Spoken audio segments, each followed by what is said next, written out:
isso, a nossa aula ela vai ter a duração normal aí de 50 minutos, como eu disse para vocês, um pouquinho mais. Geralmente a gente chega a 1 hora, mas a minha ideia é gravar 50 minutos de aula, porque é efetivamente o que funciona. Tá bom? Olha só, eu tenho alguns livros aqui, não sei se vocês vão conseguir visualizar bem, mas todas as aulas que eu dou para vocês, eu me embaso em obras que eu já li, se não integralmente, partes.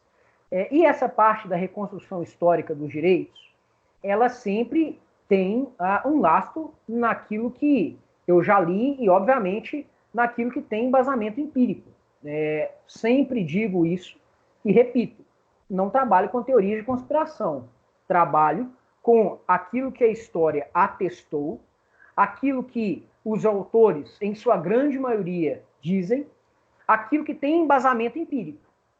E as obras que eu vou indicar para vocês, todas seguem essa linha.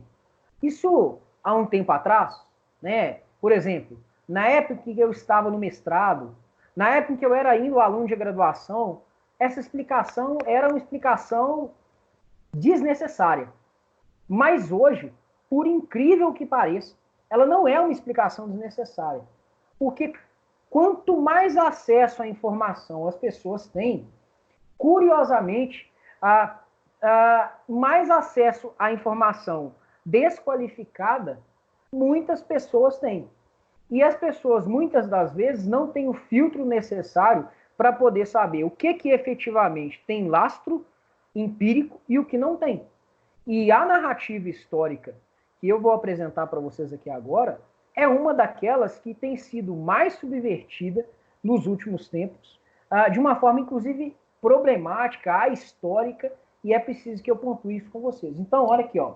Esse livro aqui é sensacional, é uma coletânea de textos. O livro é organizado pelo Cláudio Pereira de Souza Neto, pelo professor Daniel Sarmento, dois dos maiores constitucionalistas do Rio de Janeiro. Eles trabalham com textos de juristas do Brasil inteiro. Tá? Esse livro aqui, inclusive, ele se esgotou, chama Direitos Sociais, Fundamentos da Judicialização e Direitos Sociais em Espécie. Muito, muito bom. Se vocês encontrarem, né, ainda esse livro para vender, minha sugestão é compre, não deixe de comprar. Já mostrei, né, meu livro na última aula, Direito à Saúde e Teoria da Argumentação. Né? O livro do André de Carvalho Ramos, sempre indico esse livro, muito bom, muito didático.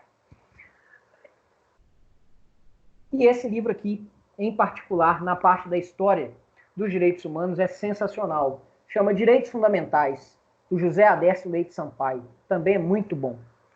Meus caros, bom, feito esse preâmbulo, que alguns diriam desnecessário, professor, nem precisava dizer, mas eu acho que é relevante, eu começo então a falar da crise do Estado liberal.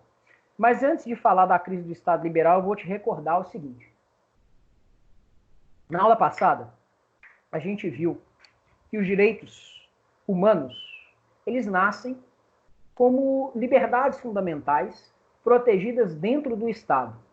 Liberdades essas que são asseguradas ao indivíduo. Mas, cuidado, não é qualquer pessoa, nessa época, que é titular de direitos. O Estado de Direito, ele nasce liberal, de modo que ele vai valorizar a figura do indivíduo e as liberdades fundamentais. Uma das facetas do Estado liberal é o liberalismo político, que é esse liberalismo que reconhece ao indivíduo determinadas liberdades fundamentais que ele pode opor, inclusive contra o Estado. E a outra faceta é a liberdade econômica, é o liberalismo econômico, que acaba sendo, por coerência lógica, uma noção que caminha junto com a ideia do liberalismo político. Se você fosse coerente, todo liberal político tinha que ser liberal econômico. Não necessariamente, professor. É verdade, não necessariamente. Todo liberal econômico tinha que ser liberal político, professor. Não necessariamente. Mas o meu ponto aqui é o seguinte, e isso é o que eu quero que vocês gravem. Em termos de coerência, a base do liberalismo político e a base do liberalismo econômico é a preservação do indivíduo. Os reflexos do liberalismo econômico e do liberalismo político é que são diferenciados. Mas a crise do Estado liberal, e isso tem que ser dito, não está relacionada tanto às liberdades fundamentais, ou seja, não está relacionado tanto ao liberalismo político, e sim ao liberalismo econômico. Por quê? Porque o Estado liberal de direito, ele promete algo que empiricamente ele não consegue ofertar às pessoas. E eu vou ser mais específico nesse ponto. No século XVIII, o que nós teremos, né, principalmente depois do século XVII, nós vimos na Inglaterra, e do século XVIII. Opa, alguém entrou aí com o fone ligado. Meu Deus. Já desligou. Depois do século XVII na Inglaterra e do século XVIII nos Estados Unidos e na França, e ainda, né, nesse meio tempo aí, com a Revolução Industrial, nós vamos ter um desenvolvimento do capitalismo como nunca antes havia acontecido. Isso significa que os burgueses, que nesse momento não têm apenas a detenção do poder econômico, mas também a possibilidade de exercer o poder político, vão começar a se enriquecer. E se enriquecer a partir da exploração da mão de obra de uma categoria nova de pessoas, que são os empregados. Se vocês se atentarem bem, o Estado de Direito ele nasce com uma incoerência muito grande, porque ele é um Estado de Direito que preserva liberdades fundamentais em favor do indivíduo, mas ele convive com a escravidão. E durante, né, o século XIX, a escravidão começa a ser abolida em diversos locais, na Inglaterra, nos Estados Unidos. Inclusive, nos Estados Unidos, ela gera uma guerra que vai dividir, né, o Sul e o Norte. Ela é vencida pelo Norte. Você tem a 16ª emenda, tem-se a abolição da escravidão, depois ela vai ser abolida na França, vai ser abolida no Brasil, vai ser abolida no mundo inteiro. Vai haver um consenso em torno da ideia de que, de fato, a escravidão não se compatibiliza com aquela noção de que os homens nascem livres e iguais em direitos e deveres, e de que o escravo, portanto, ele é pessoa, ele não é mais, e nunca foi, não poderia ser, mas infelizmente foi, né, tratado como coisa. Bom, o fato que me interessa aqui é que surge então uma categoria de pessoas que são os empregados. Os empregados são aquelas pessoas que vendem a sua mão de obra em troco de um salário e que exercem atividades vinculadas ao empregador, que é, no caso, né, desse período aqui, o burguês, aquele que detém o poder econômico. E o burguês começa a se enriquecer, o dono das fábricas começa a ficar rico. E a promessa do Estado liberal é: todos são iguais perante a lei, todos têm o direito de exercer as suas liberdades. Se você quer exercer atividade econômica, vá fundo, né? Os resultados da atividade econômica vão presentear aqueles que tiverem mais mérito. Qual é o problema? Quando a gente chega em meados do século XIX, você já começa a se deparar com uma situação fática que é totalmente contrária às promessas do Estado liberal. Porque, na prática, não é verdade que todos são iguais perante a lei. Na prática, os burgueses, eles têm uma série de prerrogativas, uma série de direitos que eles podem exercer e que eles exercem, as suas liberdades fundamentais, seu direito à propriedade, o seu direito à vida, mas a grande maioria das pessoas está excluída da possibilidade de exercer esses direitos. Por que elas estão excluídas da possibilidade de exercer esses direitos? Porque elas estão submetidas a condições de vida extremamente degradantes. Eu não sei, acho que com certeza algum de vocês já se aprofundou no estudo disso. Se você não se aprofundou, eu vou te chamar a atenção para suas aulas de história lá no colégio e vou te dar um conselho. Quem aqui se lembra do estudo sobre as condições de trabalho das pessoas no final do século XIX? Alguém se lembra? Alguém se lembra dessa realidade? Então eu vou te recordar aqui.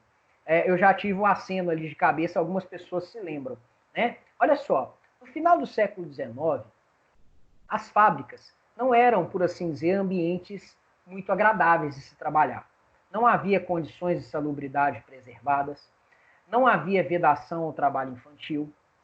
Muitas das fábricas, inclusive, recrutavam crianças porque era difícil para adultos que tinham determinada altura exercerem determinadas atividades.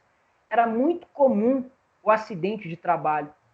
Além disso, você não tinha seguros contra riscos sociais. Por exemplo, não existia auxílio-doença, não existia aposentadoria por invalidez, não existia sequer aposentadoria, não existia a modalidade dos direitos que nós chamamos de... Não existiam os direitos previdenciários. Nós não tínhamos auxílio, nós não tínhamos licença maternidade, nós não tínhamos férias remuneradas, nós não tínhamos final de semana remunerados, não havia salário mínimo, você necessariamente tinha condições exaustivas de trabalho, as pessoas trabalhavam 12, 13, 14, até 16 horas, muitas pessoas moravam nas fábricas, e isso era uma realidade para a maior parte das pessoas. E o Estado liberal, com a sua promessa, né, de que todos têm iguais liberdades, dizia o seguinte: olha, se você quer sair dessa situação, peça demissão e abre o seu próprio negócio. O problema é que não se dava a essas pessoas o mínimo de condições para que elas pudessem abrir o seu próprio negócio, para que elas pudessem sair daquela situação. Na verdade, essas pessoas, elas estavam morrendo de fome. Elas trabalhavam para ter o mínimo e nem o mínimo elas recebiam. O salário que elas recebiam não era proporcional à quantidade do trabalho e nem à qualidade do trabalho que elas prestavam. E muito por conta disso, nós temos ainda um agravante. A demanda era muito grande, ou seja, você tinha uma quantidade de pessoas dispostas a trabalhar muito grande, né? E quando a demanda é muito grande, claramente, né, os que sofrem são aqueles que estão ali trabalhando. Se você não está satisfeito, saia. Sem nenhum tipo de seguro social, nenhum tipo de seguro-desemprego, esqueça, não existe isso. Isso começa a gerar, na grande massa das pessoas que estava, né, naquela situação, lembrem-se, quem está se enriquecendo nesse período é a minoria da população, são os burgueses, são os donos de fábrica, são aqueles que detêm o poder econômico. A maioria da população está alijada da própria possibilidade de usufruir daquelas liberdades que foram prometidas nas revoluções liberais. Então, isso gera uma situação, gera uma insatisfação muito grande, a ponto de as pessoas começarem a se organizar para buscar melhorias de condições de vida. E é, portanto, no século XIX, o início do século XIX, que vão surgir os primeiros movimentos sociais por melhorias das condições de vida, e essas melhorias perpassam pela afirmação de direitos sociais, principalmente de natureza trabalhista e de natureza previdenciária.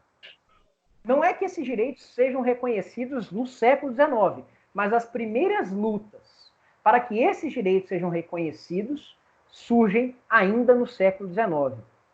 Nós vamos ter diversos... né? Gente, entrou, não se esqueça de desativar o microfone, senão dá um sonzão aqui que atrapalha a aula, né? Então, veja, nós vamos perceber que no final do século XIX, as pessoas vão se dar conta da seguinte realidade. Perceba, esse é o exemplo. Olha, ainda que você tenha uma Constituição ou uma declaração de direitos que diga que nós somos iguais perante a lei, ou seja, em termos formais, não há mais privilégios, não existe mais o privilégio de sangue, na prática, nós não somos iguais. Por quê? Porque não são oferecidas a nós condições mínimas para que nós possamos competir em igualdade. Tem pessoas que já nascem com um atestado de sucesso. Por quê? Porque tem todas as condições de estudar, as condições de saúde, tem todas as condições para se desenvolver e para exercer na mais perfeita expressão a sua autonomia, e você tem uma massa de pessoas no mundo inteiro que sequer tem direito ao ensino adequado. Ou seja, direito à educação, nessa época, não era um direito universal, não era um direito de todos. Então, era muito simples eu falar, olha, veja, o fruto, né, do seu sucesso é apenas decorrência do seu mérito. Só que, na verdade, dependendo da família que você nascesse, não importa o quanto você se esforçasse, a grande maioria das pessoas não conseguiria mudar de vida. E não era por conta de falta de mérito, não, é por conta de não estar competindo em igualdade de condições com as demais pessoas. Isso era uma realidade no século XIX e ainda é hoje. Eu sempre brinco dizendo o seguinte, às vezes as pessoas olham para a história e não aprendem com a história. O esperto, o inteligente é aquele que aprende com os erros dos outros. Entenda, hoje, eu sempre brinco assim, todo mundo é empreendedor, né? Basta vir a primeira crise econômica para o microempreendedor e para o pequeno empreendedor cair numa situação assim de ostracismo e falir. Eu dou esse exemplo porque é o que acontece. Se você não tiver apoio, venha ele do Estado ou da iniciativa privada, micro e pequeno, você está fadado a quebrar. Quem vai suportar, eventualmente, as crises cíclicas do capitalismo? É exatamente o grande empreendedor. Ele consegue suportar as crises, o micro e o pequeno não. Então esse papo de que todo mundo é empreendedor, de que você não precisa de nenhum tipo de investimento, isso é papo furado. Isso é papo furado e isso empiricamente se mostrou inverídico já no final do século XIX e início do século XX, porque eu vou me aprofundar. Veja, além dos movimentos sociais, você começa a ter previsões nas constituições liberais do século XIX de alguns deveres. A Covid mostra isso, exatamente. Eu vou falar disso hoje. Você começa a ter nas constituições liberais do século XIX algumas normas que prevêem deveres para o Estado em relação às pessoas. Tamires, ativa o microfone mudo para mim. Obrigado. Entrou e saiu. Olha aqui. Deixa eu colocar o telefone dela no mudo aqui. Não vai dar.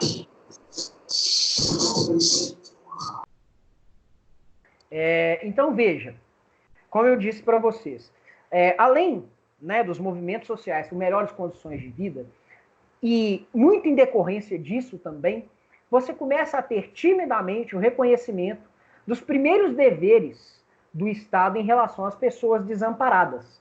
A previsão nas constituições de verdadeiros socorros públicos aos necessitados. Mas cuidado, porque essas previsões nas constituições do século XIX, elas ainda não são previstas como verdadeiras normas com caráter vinculante.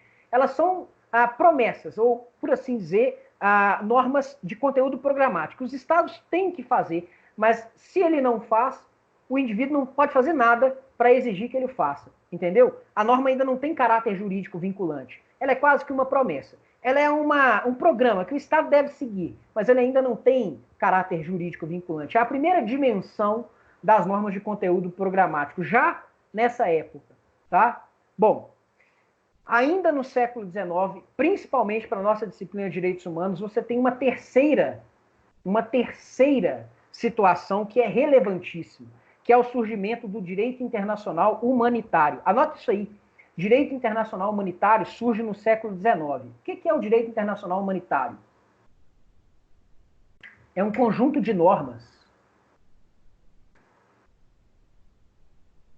que visam a regular o conflito armado e proteger os não combatentes. Então, é um conjunto de normas que visam a regular o conflito armado e proteger os não combatentes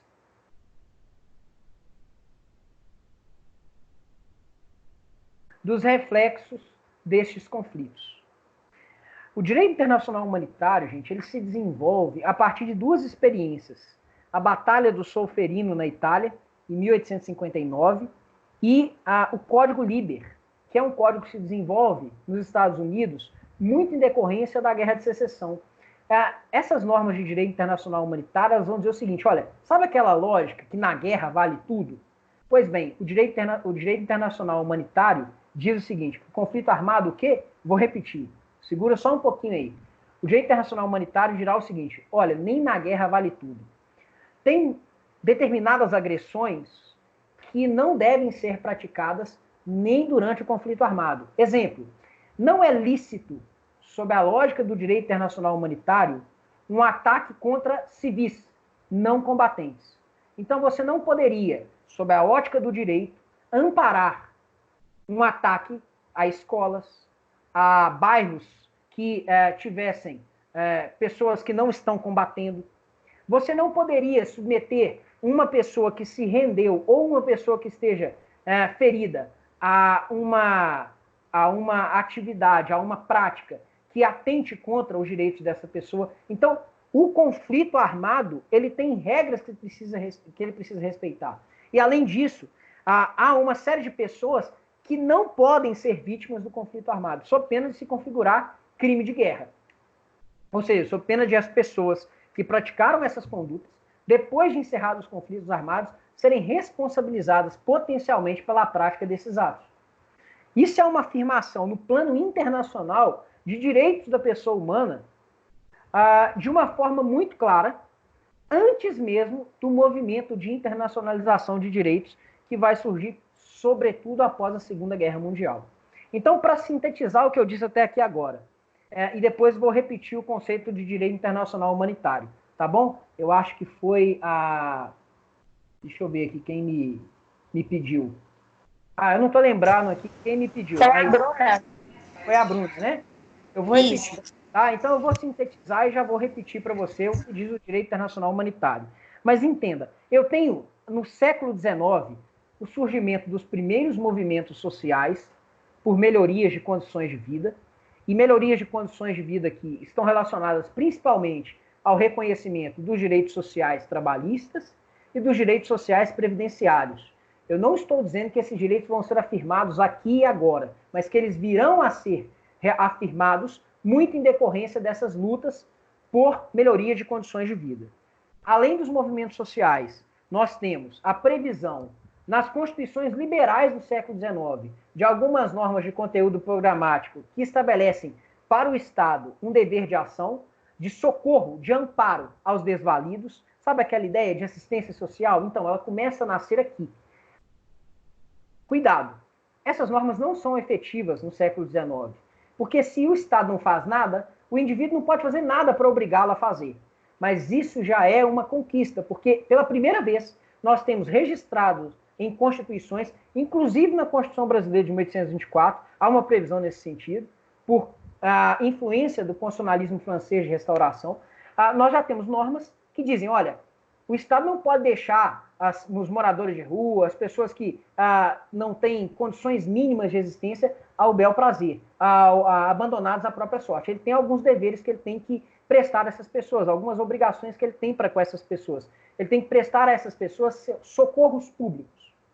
Tá? Isso vai se desenvolver principalmente no século XX, mas já é um avanço.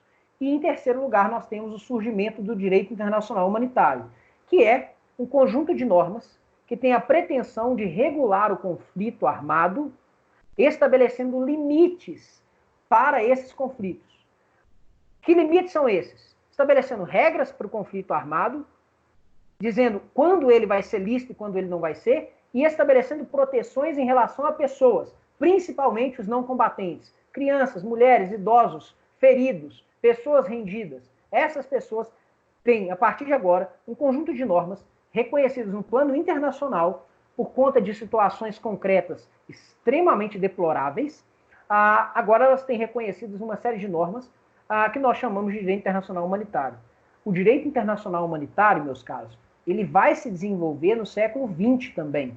Nós vamos ter, principalmente depois da Segunda Guerra Mundial, três convenções, melhor dizendo, que vão ser a mais perfeita... acho que são quatro, agora me fugiu aqui. 4 convenções, isso. 4 convenções de direito internacional humanitário que vão reafirmar aquilo que estava lá no século XIX sendo concebido ainda, tá? Mas não se enganem, o direito internacional humanitário ele não nasce por acaso. Ele nasce porque determinadas pessoas constataram que no conflito armado, onde não houvesse regras mínimas, as pessoas eram capazes de praticar as maiores atrocidades. E isso até hoje. Não é que com o direito internacional humanitário as condutas de agressão deixem de existir, mas com o direito humanitário surge uma base normativa que possibilita a responsabilização dessas pessoas por conta das condutas que elas praticaram durante o conflito armado. Sim, hoje ele ainda é seguido. Por que algumas pessoas são, por exemplo, processadas pelo Tribunal Penal Internacional por crime de guerra? justamente porque elas violam normas de direito internacional humanitário. Beleza? Então, sim, hoje ainda há o direito internacional humanitário. Ele, inclusive, está mais desenvolvido do que no século XIX, porque ele tem 4 convenções básicas de 1949 que vão estabelecer os direitos e vão estabelecer os deveres que devem ser seguidos, devem ser respeitados, inclusive durante os conflitos armados. Então, jamais será lícito a agressão contra crianças, mulheres, idosos, não combatentes. Essas pessoas têm que ser respeitadas. Quando há agressão desse tipo, a pessoa que praticou ou que ordenou essas condutas pode vir a ser responsabilizada após o conflito armado com base no direito internacional humanitário. Beleza? Então vejam, até aqui, fazendo uma retrospectiva, nós passamos de uma fase em que não existia a noção de indivíduo e que, portanto, não havia que se falar em direitos. O que você tinha era uma série de normas, ou melhor, uma série de valores que a comunidade reconhecia como importantes e normas que protegiam esses valores. Mas isso não significava que alguém fosse o titular desses direitos. Na modernidade, principalmente a partir do Estado de Direito consolidado pelas revoluções liberais, o indivíduo passa a ser titular de direitos fundamentais. Só um minutinho. Direitos fundamentais de que natureza? Direitos civis e depois direitos políticos. Não é para todos ainda, mas são direitos de matriz liberal que garantem à pessoa o direito à vida, as liberdades fundamentais, liberdade de ir e vir, expressão, consciência, crença e por aí vai, e o direito à propriedade. Beleza? Ótimo. Quando a gente chega no século XIX, aquela promessa das constituições liberais e das revoluções liberais começa a se mostrar uma promessa meio vazia, uma promessa para alguns, mas não para todos. Então começam a surgir movimentos pelo reconhecimento de novos direitos, direitos que vão garantir a todos condições mínimas de igualdade, que vão trazer a possibilidade de que as pessoas sejam de fato iguais, não iguais apenas formalmente, mas materialmente iguais. Isso não significa igualdade plena, mas significa criar condições para que as pessoas tenham pelo menos pontos de partida equânimes. Beleza? Alguém ia me perguntar, colocou assim, professor, pode me fazer a pergunta, que aí eu vou avançar para o século XX. Alguém ia me perguntar, colocou assim, professor, essas guerras no Oriente Médio, a todas essas condutas, o direito humanitário. Peraí. Estou lendo aqui, tá? O direito humanitário o quê? Como funciona? Joia. Bom, vamos lá.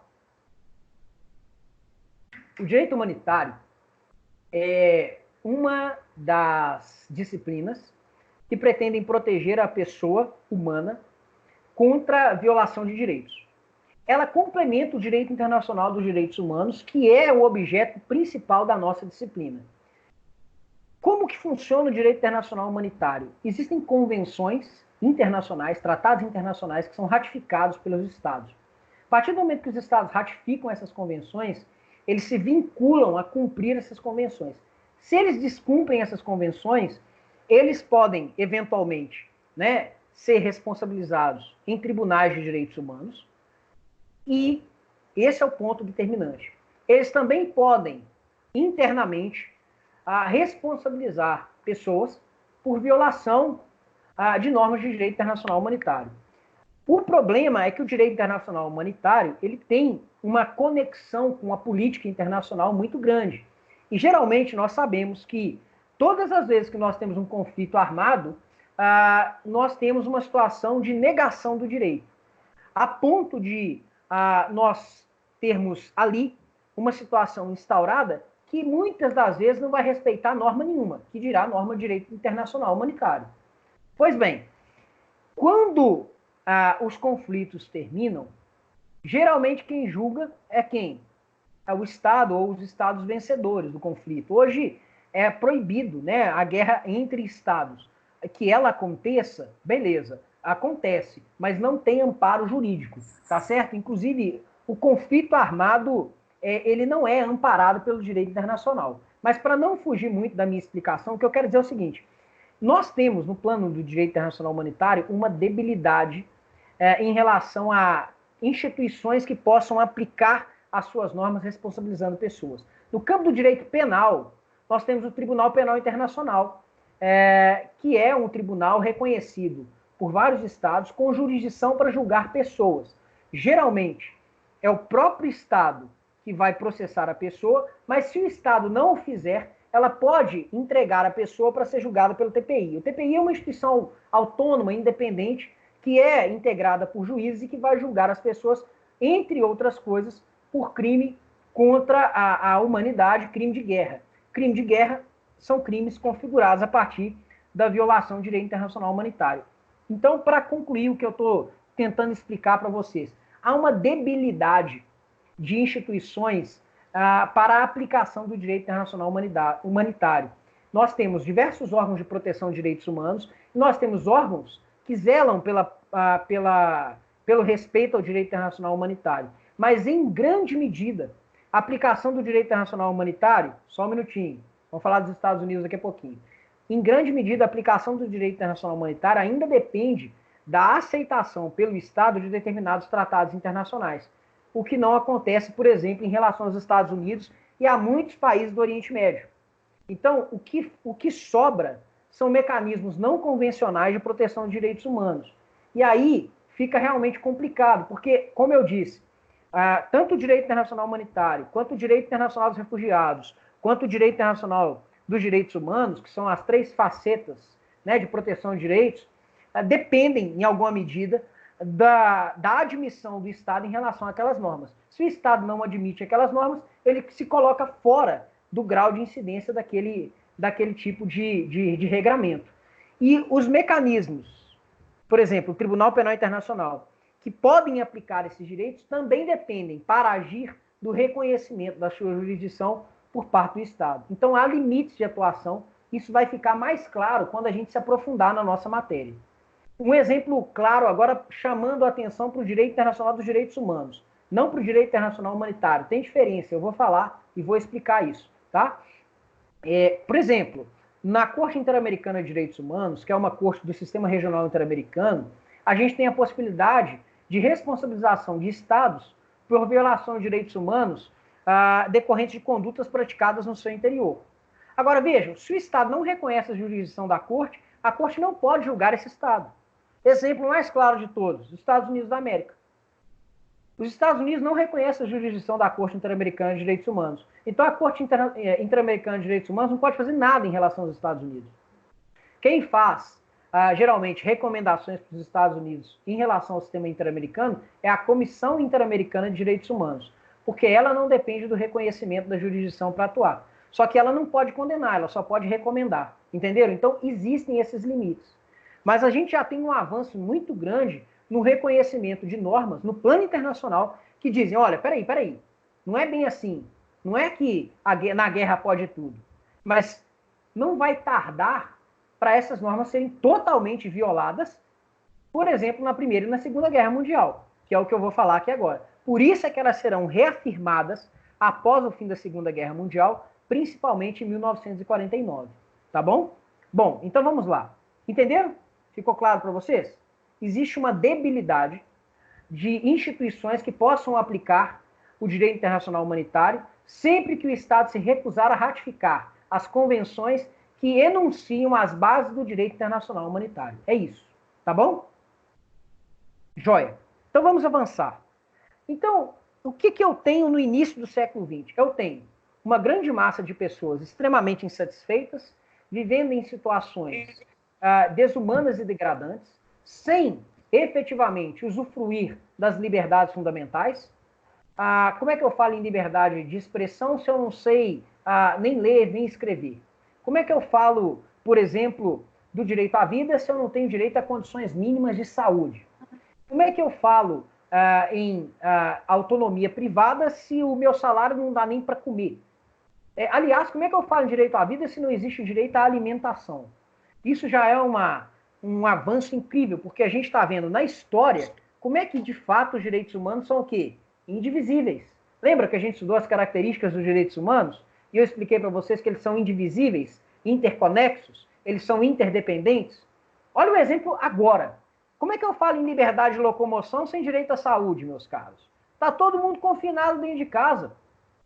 Então, é curioso perceber que a história confirma aquilo que a dogmática está te mostrando. De fato, os direitos são indivisíveis. Não tem jeito de eu desvincular os direitos. Eu posso até trabalhá-los separadamente para fins didáticos. Mas, na prática, uma pessoa só é titular de direitos se ela usufrui de todos os direitos, ou se ela é potencial usuária de todos os direitos. Se ela pode, pelo menos pode exercer todos os direitos. Então, vamos lá. Então, eu tenho uma população extremamente, né, alijada dos direitos, insatisfeita, e que já começou a se mobilizar em torno de melhorias de condições de vida. Isso vai se tornar ainda mais claro e evidente após a Primeira Guerra Mundial. Porque o que acontece na Primeira Guerra Mundial, meus caros?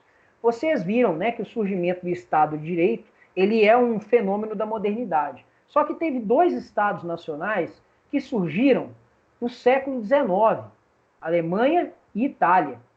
Porque eles não tinham unificado ainda a sua jurisdição em torno de um poder só, né? Eles tinham, né, as suas polis, eles tinham ali, né, as suas cidades-estado, mas eles vão se unificar no século XIX. É uma unificação tardia e o que vai gerar uma corrida por mercados, né, que nós vamos chamar de imperialismo, que vai gerar uma série de tensões. Porque, vejam, a América já tinha sido colonizada, né, os países já estavam se tornando independentes. Na Europa não dava, né, porque os países ali nós temos as antigas metrópoles. Faltava a Ásia.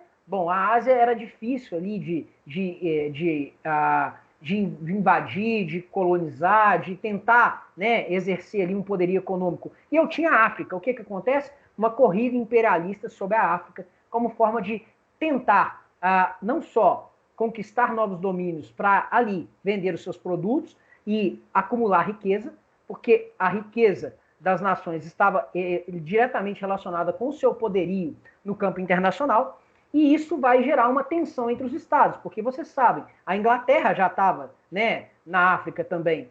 Nós temos agora a Alemanha indo para a África, nós temos uma corrida que vai, com esses mercados, né, em expansão, uma corrida armamentícia, uma corrida que vai aumentar a tensão entre os estados e que vai culminar na Primeira Guerra Mundial. Primeira Guerra Mundial essa que vai de 1914 até 1918 e é vencida, né, por Inglaterra, França, Estados Unidos. A Alemanha perde. A Alemanha perde e nós vamos ter ali no final da Primeira Guerra Mundial uma situação extremamente complexa, que é uma Europa destruída. Vou repetir, o continente europeu destruído, devastado pela Primeira Guerra Mundial. E vejam, qual era o pressuposto do Estado liberal de direito? Olha, o Estado não tem que fazer nada. Ele tem basicamente, aliás, ele tem que fazer uma coisa bem simples. Ele tem que proteger a segurança das pessoas, proteger a propriedade das pessoas e proteger e garantir que os contratos sejam cumpridos. O resto é cada um por si, em busca da sua felicidade. Meus caros, na Europa está tudo destruído. As fábricas estão destruídas. As pessoas estão totalmente empobrecidas. Aquelas pessoas que morreram, né, deixaram famílias totalmente desamparadas. Aquelas pessoas que viveram não têm condições de iniciar os próprios negócios. Não tem jeito. Ou o Estado ajuda, ou as pessoas vão morrer de fome. Então, o primeiro elemento histórico aqui na Europa que vai promover assim, uma mudança de eixo em relação à função do Estado é o fim da Primeira Guerra Mundial. Não dá mais para falar, olha, é cada um por si, cada um por si vai todo mundo morrer. Não dá. Vocês entenderam? É como se eu virasse hoje e falasse assim, microempreendedor, é cada um por si. Meus caros, tá tudo fechado. Como é que eu faço? Se não tiver uma ajuda, se não tiver um amparo, se não tiver uma assistência estatal, o sujeito vai morrer de fome. Bom, mas não é só isso. Não é só isso, porque o início do século XX ele é recheado de eventos históricos relevantes. Além da crise gerada pela Primeira Guerra Mundial, nós temos também a Revolução Russa, de 1917. E a Revolução Russa, ela bebe em fontes que são construídas ainda no século XIX. Cuidado, quem estuda a Revolução Russa vai perceber o seguinte, que aquilo que aconteceu na Rússia e que se desenvolveu durante a União Soviética não necessariamente é aquilo que está nos livros. Porque até mesmo a realidade da Rússia não era uma realidade de apogeu do capitalismo industrial que baseou tudo aquilo que foi escrito, por exemplo, por Karl Marx, por Engels, né, que foi, de certa forma, resumido no Manifesto Comunista do século XIX, mas é óbvio que isso serve de embasamento ideológico para a Revolução Russa. E a Revolução Russa, ela vai fazer algo impensável naquele momento, porque ela vai dizer o seguinte, veja, isso aqui é importante.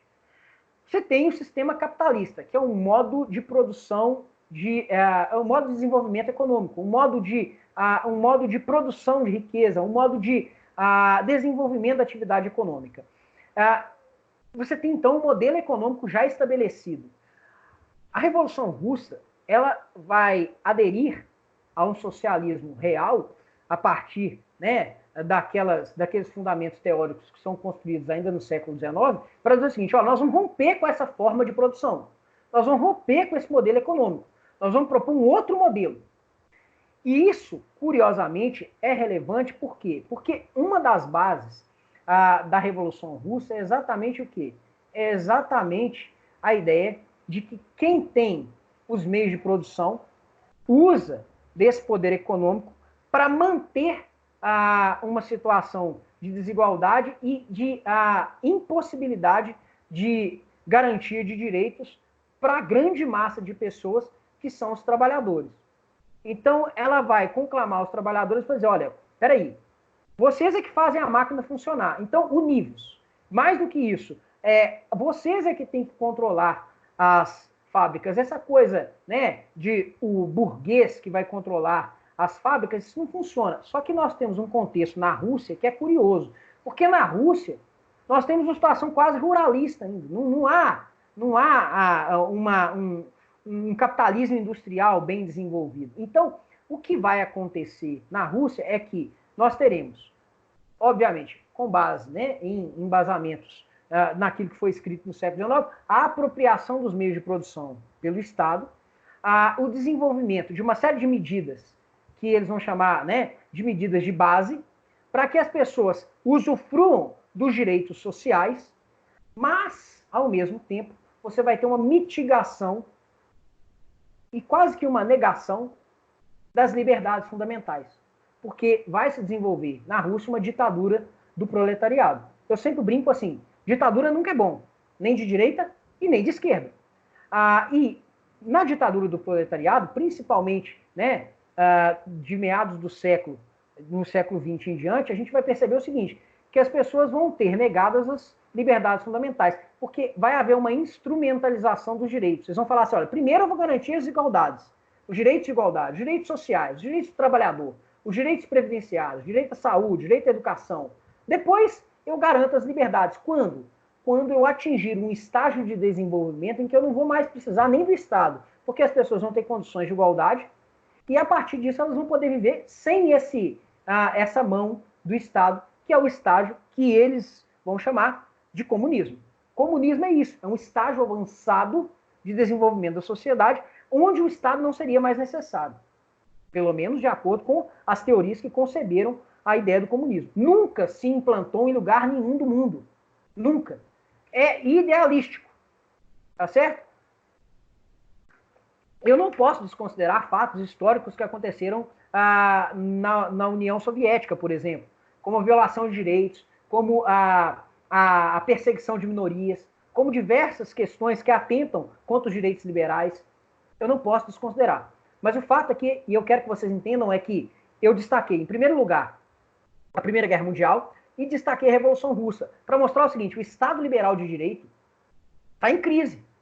Primeiro, internamente. Olha, dentro do sistema capitalista, você tem pessoas que estão falando assim, olha, não dá mais. Ou o Estado faz alguma coisa, ou então nós vamos buscar outros meios. E você tem, na Rússia, um movimento histórico que fala assim, olha, não dá mais, chega. Curiosamente, o estágio de desenvolvimento econômico da Rússia não estava, vamos falar assim, não condizia com aquilo que estava nos livros e que ia gerar essa revolução do proletariado. Pois bem, aí você deve estar se perguntando assim, tá, mas e daí? Bom, e daí que você vai ter, na Rússia, o reconhecimento de direitos, né, na Declaração dos Direitos do Povo Trabalhador, que são direitos sociais, econômicos e culturais. E aí as pessoas vão começar a falar, opa, peraí, tem outros direitos além dos direitos liberais. Exemplos, o direito à educação, o direito à saúde, os direitos trabalhistas, os direitos previdenciários, o direito à moradia, o direito à alimentação. E esses direitos são direitos de segunda dimensão, porque eles garantem não a liberdade, mas a igualdade. Igualdade o quê? Igualdade material. Eles criam condições básicas para a igualdade. Aí você deve estar se perguntando, pá, mas e daí? E